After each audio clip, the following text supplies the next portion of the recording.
आदमी सोचता है कि मैं बाबा का सेवक हूँ, तो सेवक कैसा बना,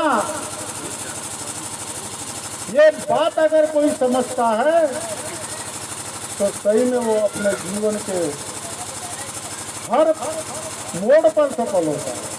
इतनी आसान चीज नहीं है बाबा का सेवक बनना। हमें समझना है किस बात की जरूरत थी हमें कि हम बाबा के पास गए, क्यों गए हम लोग। आज भगवान ने इतना सुंदर इंसान बनाया, सारी चीजें हमें सोचने समझने की बुद्धि से लेकर तमाम चीजें दिया, इसके बाद भी हमारे जीवन में दुख आ गया। इसका कारण क्या था, ये बात हर सेवक को समझना चाहिए। हर मानव कहीं ना कहीं कर्म करता था, लेकिन वो कर्मों से ही चूका है। मोह माया अहंकार में आकर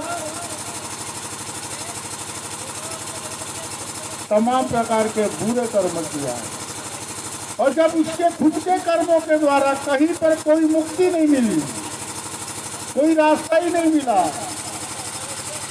तब मानते हैं कि बाबा जिंदो जी ने एक रास्ता निकाला कि जिस मानव ने जो कर्म किया वो मानव ही अपने कर्म को काट सकता है।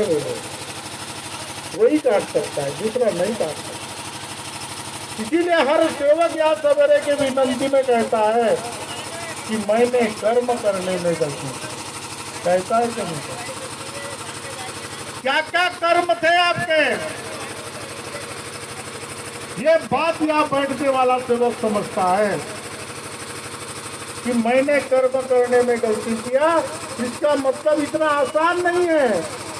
भगवान बाबा हनुमान जी, आपने भी सुबह हम समझ गए, मार्ग में आने के पहले दिन हमारे समझ में आ गई कि इस मार्ग में सबसे ज्यादा महत्व है मानव को अपने कर्म को साधना। और जिस आदमी ने अगर अपने कर्म को साध लिया वो महामानव हो जाता है। उसके जीवन में किसी प्रकार की कोई समस्या नहीं आती। ठीक है, गलती हर मानव से होती है।